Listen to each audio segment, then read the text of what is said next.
Welcome back to Liquid Lunch. We got Dave Kane here. Dave, been looking forward to this interview since we spoke on the phone, I guess, last week. Yeah. And so let's get into this whole topic of Ormus gold. Now, we were talking before you got in here. I was both Vanessa and myself have taken before monoatomic gold, and I think in our conversation you were saying it is kind of the same thing. It is the same thing. It is the same thing. Yeah, it's different names. Ormus is a more recently coined name, and Ormus is more of a name that refers to a group of materials in what we're beginning to call the Ormic state. So the Ormic state is a fifth state of existing elemental material. So anything that you're familiar with will come as a solid or a liquid or a gas. If it's supercooled, it will take on plasma properties. There is a fifth state of matter called the Ormic state, and what happens is or what's believed to happen is that the molecule, the atom of gold or whatever you're working with, will shed its outer electron ring and go into a high spin state. Mm-hmm. And in that state, it is no longer chemically bondable with other materials. Mm-hmm. It is inert. Mm-hmm. But in our bodies, it works in a governance and regulatory capacity because it's no longer chemically bondable, so it can't be analyzed. It isn't analyzed by valence bonding, which is what most conventional analytical processes do. So this is why this stuff hasn't been discovered until very recently, because it doesn't correspond to conventional analytical equipment in laboratories. So it's what we do know is that 5% of the dry weight of the human brain and nervous system is constructed of materials in the Ormic state.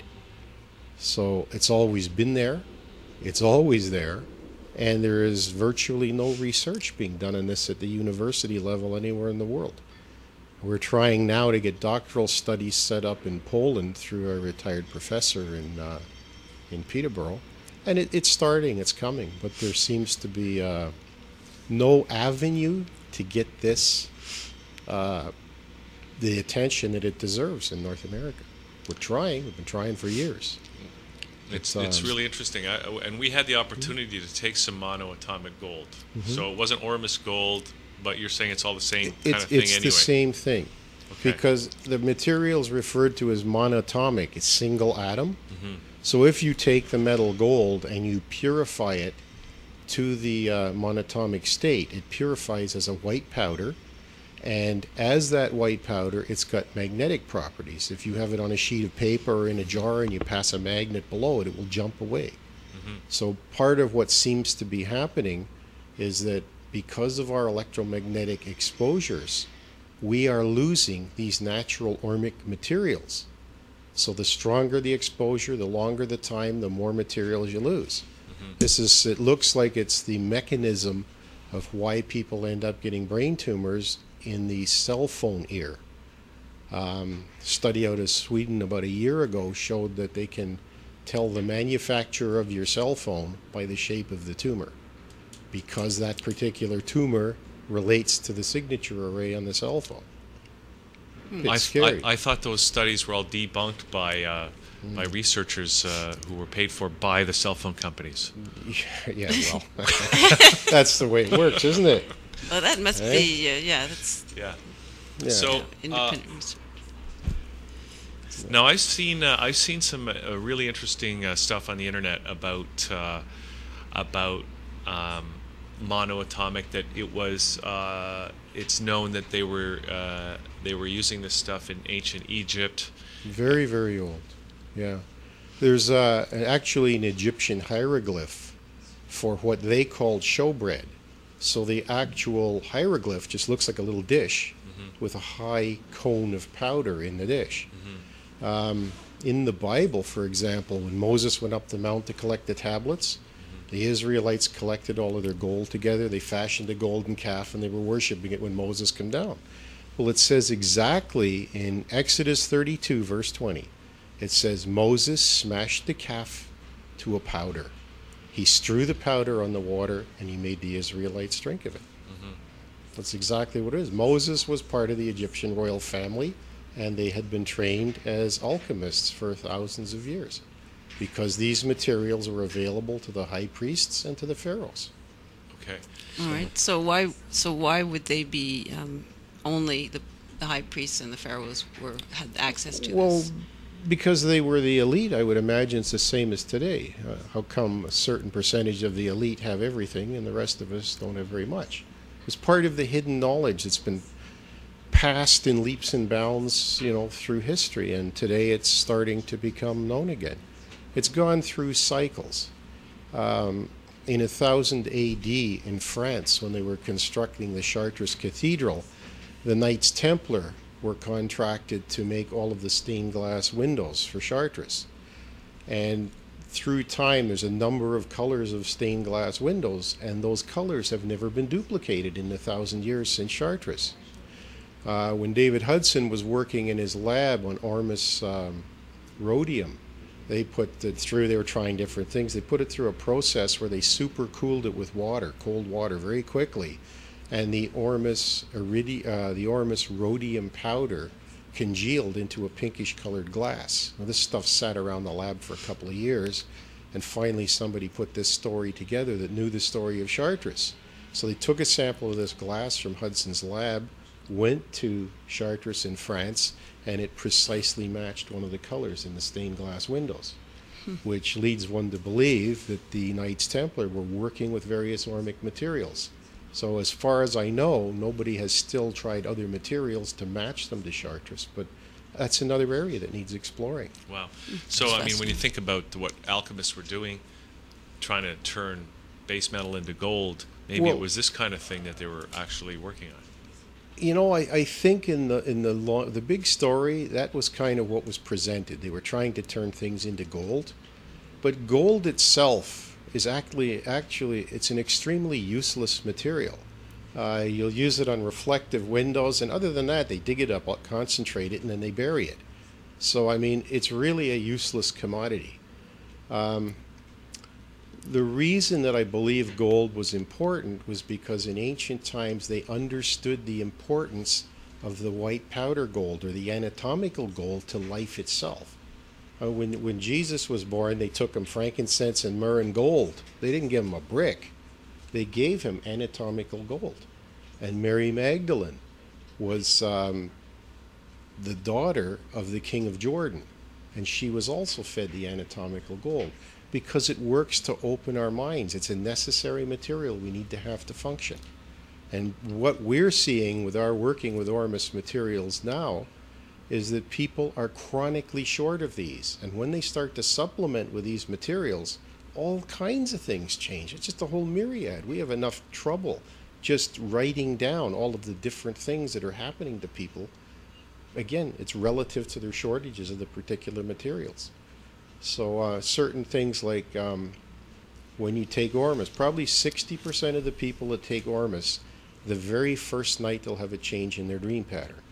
And I experienced this. Most people do that take it. And whenever you dig in a little bit under the research, there's a guy in Georgia, Thomas Geckler's done a lot of private studies with EEG tests on people that take Ormus, and the Lugano Institute in Switzerland in 2003. And what they found was that within 2 hours of taking Ormus, if you're hooked up to an EEG, the right and left brain lobe electrical activity starts to slowly come into balance in the alpha and theta ranges. And that takes a week to 2 weeks, depending on the person involved. Once you attain this equilibrium, a lot of things start to change. You have a feeling of well-being, your abilities to discern improve, reading improves, speed reading improves, neurological facilitation improves. We've had a number of people that had long-term L4-5 back problems, for example, and when the neurological messaging improves, these disappear. And it just seems to be that they decompress properly at night because the wiring's working. Mm-hmm. Yeah, these are the same. That's the same thing that happens when people meditate. The brainwave change, and people who essentially, yeah. But some of the studies that they have done, they've been able to show that people without long-term meditation training, for example, the Tibetan priests are capable of attaining a certain level of theta and alpha for 20 minutes at a time.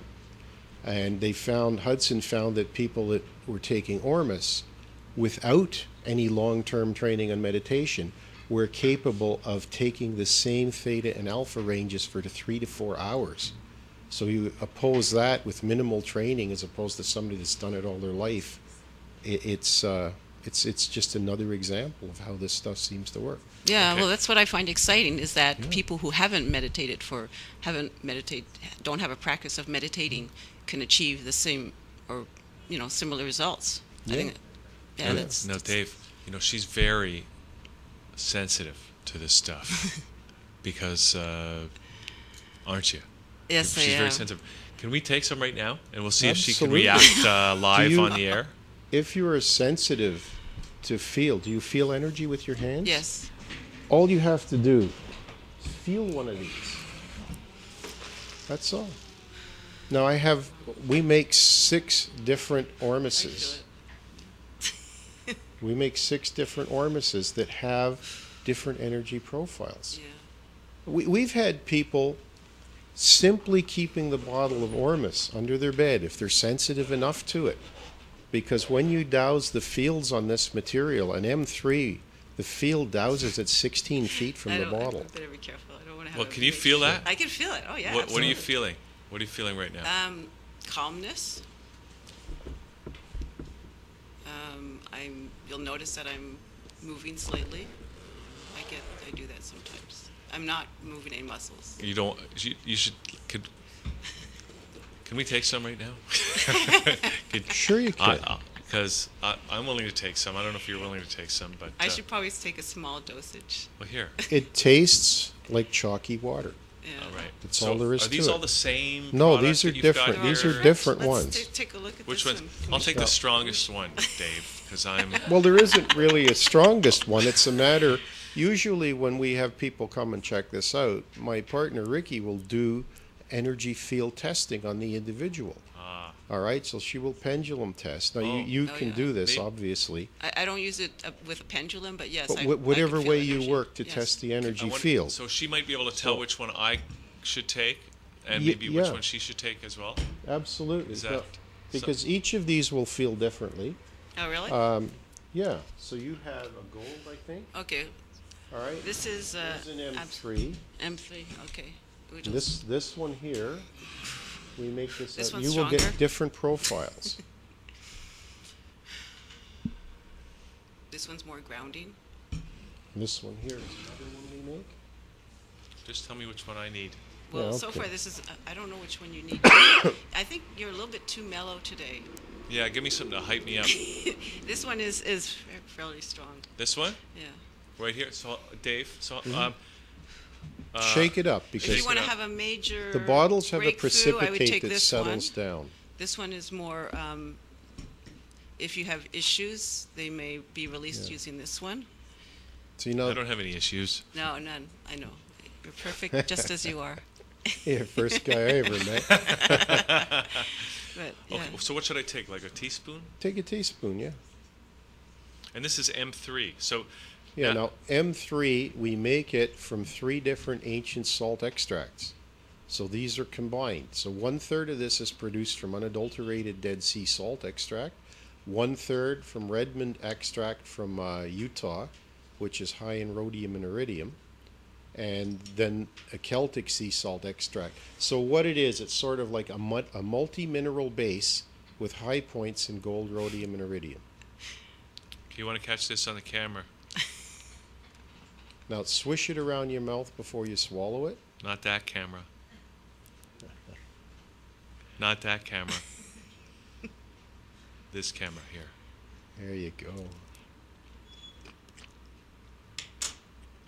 There's not much to taste. Delicious, isn't it? Packs a punch. So, okay, If you don't like the taste, you can I always mean- put it in your morning rutabaga juice or whatever. exactly. suits No, you. it doesn't taste bad at all. Like you Yeah. say, it tastes like chalky water. Yeah.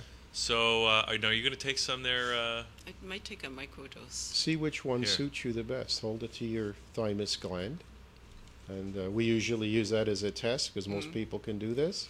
And if it's positive, you'll lean forward. If it's negative, you'll lean backwards, and right, just right, the test each balance one test. to see Oh, which one why didn't I think of is that? most appropriate. Yeah. Okay. This is See, we all in have my these. highest good to take this today.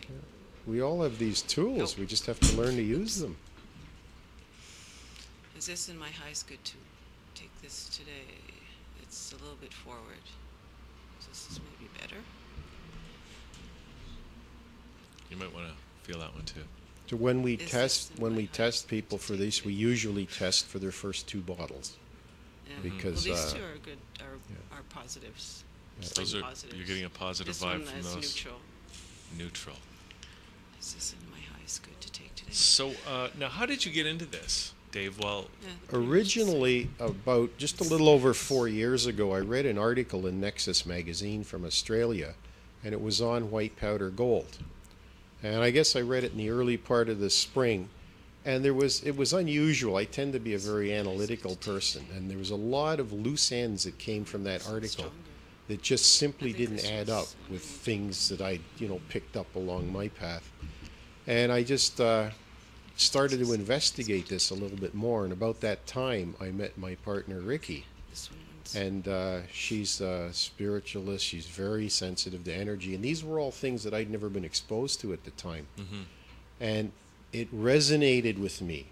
I was very interested in this because I wanted to see, dig into some of these peculiarities, and it also resonated with her. So off I went digging in there, and I came up with the David Hudson lectures, which you can find on the internet. We've also got it posted on our website. It's about an hour and a half of lectures of the first 21 years that he worked with this material. He spent $9 million trying to isolate these materials because originally he was looking to produce precious metals from the Ormic versions that occurred on the surface of his property in Arizona. So that was what got him into it. The article got me into it. And it just so happened that when we were digging into this, there was a fellow named Barry Carter who's been working with this stuff and trying to promote its interest for about 15 years. He was coming up to talk in Toronto. So we went down to the Toronto Dowsers, and that's where the meeting was. And we listened to a 2-hour introduction. And at that point, there was a gentleman there that had a little bit of Ormus, so I got a bottle to try it out. And they never really talked much about the things that did start to affect you. So the very first night that I had a teaspoon, I went home. When I went to bed, normally I dream in color, but that night I had like super high definition textured 3-dimensional color. It was amazing. And we found since that about 60% of the people get that effect, and usually on the first night. The next things that we start to notice are this calmness starts to come about you, and physiologically there's a lot of interesting things. well, I she's think I'm turning red. Am I she- turning red? she just had some, and she's giggling now. And what's going on there, Vanessa? This must be the happy one. Are you feeling It it? says gold. I think this can add a new concept to your liquid lunch. Eh? Yeah. Are you feeling it or what? I'm feeling it all right. Really? Yeah. All of a sudden, I'm in a really good mood. Yeah. Should I try? Some people, everybody's Yeah. different, Yeah. and it all depends on our shortage of these materials. But the thing is, it's like if you're thirsty and you drink water, Maybe it's a substitute for a norepinephrine. no, because it's a different state of matter. It's not chemical. There are no chemical things going on in your body from this stuff now. All this stuff will do is start to supplement shortages. And it will work in your brain and nervous system. It'll also work on a lot of things physically. Like usually within a week, when you brush your hair, no more hair in your hairbrush. Within a month, your fingernail textures will change. Within 10 weeks, in my case in particular, probably 80% of all the moles and tags I'd had since I was a teenager disappeared. My wife, Ricky, has been dyslexic her entire life. And at the age of 66, the dyslexia started melting away, and it took about 10 months. No more transposing numbers, no more problems working with a computer. No more problems phoning people that she didn't know. No more problems with rights and lefts. I've never found any evidence of dyslexia that has melted away. And yet this has done it. And I saw it right, over the period of the first year of taking it. We've been taking this now for 3.5 years. You can also use this stuff on your plants. If you take 1 teaspoonful, put it into a gallon of water, and use it on either indoor plants at this time of year, within about 4 weeks you'll start to see major changes in the plants. You'll see changes in the textures of the leaves, the size of the leaves, the growth. You will change flowering cycles. If you use this to soak seeds and put them in the garden, you will grow things that are larger, healthier. They do not emit ethylene gas, so they do not attract pests. They do not attract funguses. And you're just going to have a remarkable garden. And a lot of the things will be, anywhere from 30 to 80% larger. We've grown rhubarb at home with leaves that are literally 3 feet in diameter. And the stalks are sweet enough. They're huge, but they're sweet enough you can eat the things without sugar. I mean, it's really amazing stuff. Now, you can use 8 drops in a 35-gallon fish tank. And within 2 hours, if you know your aquarium, you'll see its nature change. It improves. Things mellow out. The fish are happier. They're more active. They're better. You can use this on pets. You can use it on, we've used it on parrots, horses, dogs, cats, all sorts of things. And we've had a lot of people now using the M3, which we made mostly for cancer. But you dab it on skin cancers, and depending on how thick they are, in 2 to 10 days, they fall off. We've seen this now dozens of times. Yeah, so I can just share my feeling. I feel very focused right now, and more alive. Yeah, more grounded, I think. Also, this would be particularly probably good for you guys because you're in a very heavy electromagnetic environment here. And what you're doing is supplementing materials that you're losing because of this electromagnetic environment. And it's getting worse. We've now got smart meters on our houses. Eventually, they're going to be endlessly talking with the next generation of smart appliances. So, I mean, there's nowhere you're going to go to get away from this. The safety radius of a smart meter now, you need to be 92 feet away from that meter for your milligauss reading to drop down below 2. And there's no research being done on this. Health Canada's up there saying everything's good and everything's safe, and these people haven't done any research at all. Everybody is taking the word of somebody else. In Peterborough, where I live, they're going to put in 10 more cell towers. That's going to increase the entire neighborhood radiation. People are getting sick all over the place, and they're not doing any research. That's a good point. Because you mentioned radiation, of course, we're talking about the radiation that's escaping from the nuclear. Well, that's just plant. at a different frequency. Yeah, but does this stuff? Is there any? Do you have any? Can this stuff help people deal with radiation poisoning from nuclear? I don't know because meltdowns? we've never applied it. What this stuff can do is help bring our immune systems much closer to where they should be. And once that happens, I mean, it also affects after a while things that you eat and diet. I've seen a number of people without really thinking no longer were taking pleasure out of food that wasn't giving them what they needed. And I've seen people that have been, eating the regular diet just change, like without a particular bent towards changing. It just seems to affect things, I've had that happen to me too. I eat less junk. yeah, exactly. I mean, that's what happens when your body gets cleansed. Yeah. You no longer feel the urge because you're not in tune. It's like your it's like your brainwave changes. Like you don't feel an attunement. You don't feel that it's your food anymore. You can't relate to it anymore. So you start eating more healthily once you're more healthy. Well, see, we respond to all of the stimulus that comes our way. And when your system is working properly, you are going to respond to the positive stimulus and tend to resist the negative stimulus. And that applies to food and everything else. Because if you're going to go and take a medical or an alternative medical protocol, if your system is in as good a position that it can be to accept this protocol or utilize this protocol, you'll have a much more positive result. It doesn't matter what it is. So, I mean, even to your food, you will have a better result to the correct food. But when we're always working in a deficiency situation, you can't do it. We've had people through the group that have started taking Ormus, and after a period of time, they simply forget to smoke if they're smokers, or they cut right down because it seems that it doesn't leave the open neural receptors to be gratified by the nicotine. They get occupied by these materials that we're not getting in our diet.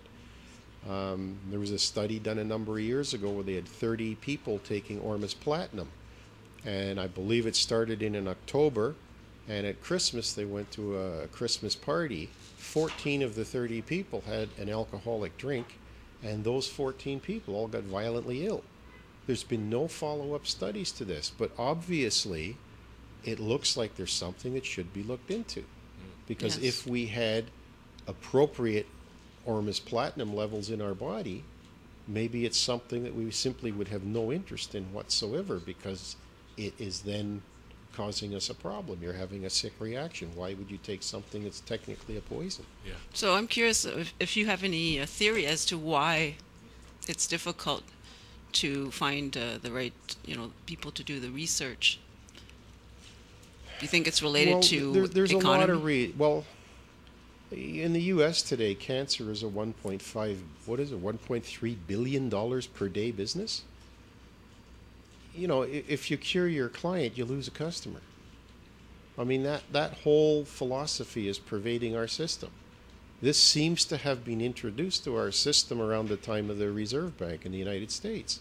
Because if you look at ads and things in the 1890s or the early 1900s, any commercial ads were pushing the quality of the product, the longevity of the product, and the work-saving characteristics of the particular product. After the Fed got in, that philosophy seemed to change.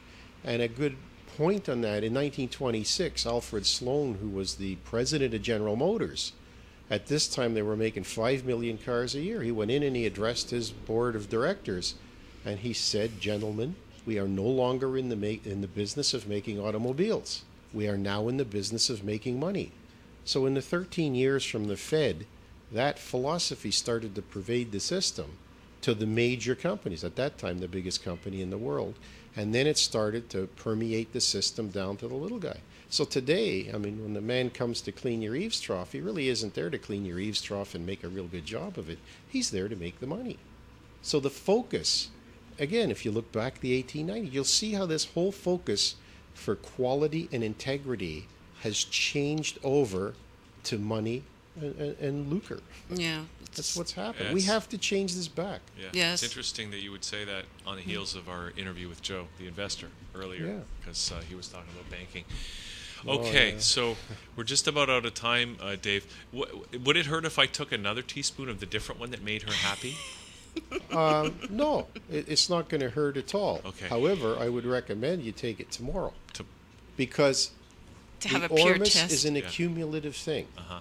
All right? Yeah. It's like anything else. If you take vitamin C and you take over 1,500 milligrams, Yeah. you're just going to waste it. Right. It's going to go down the toilet.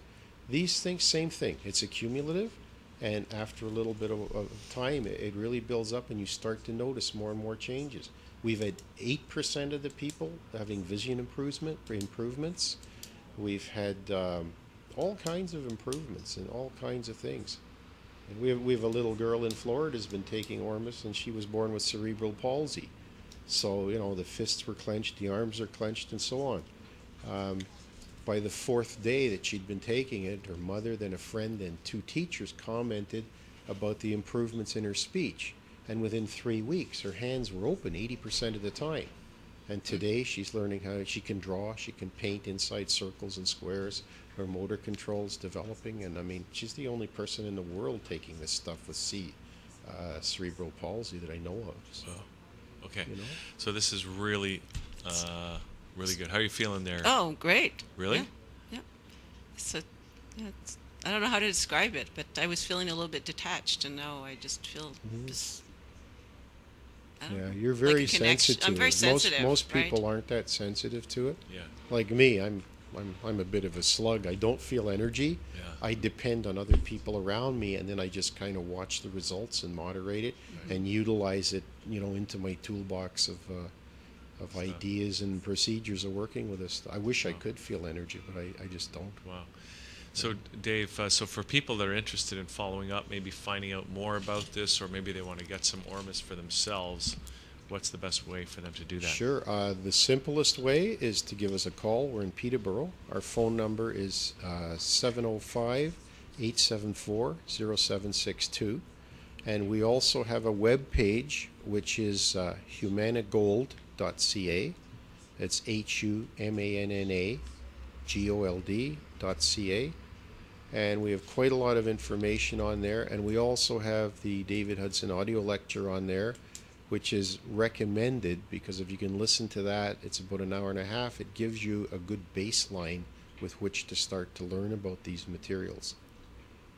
That's great. Dave, thanks for coming down today. You're very all the way welcome. from Peterborough and bringing us this amazing stuff. Yes, and thank you for the opportunity to sample it. I'm sold. Okay. All right. Dave, thanks so much. We're going to take a quick break, come back with Ms. Pooja Amin, director and founder of Sanskriti Arts, right after this. Thanks, sweet potato pie. Have you ever seen a preacher throw a sweet potato pie? Just come into my backyard, honey, and come and taste a piece of mine. Just come into my backyard, honey, and come and taste a piece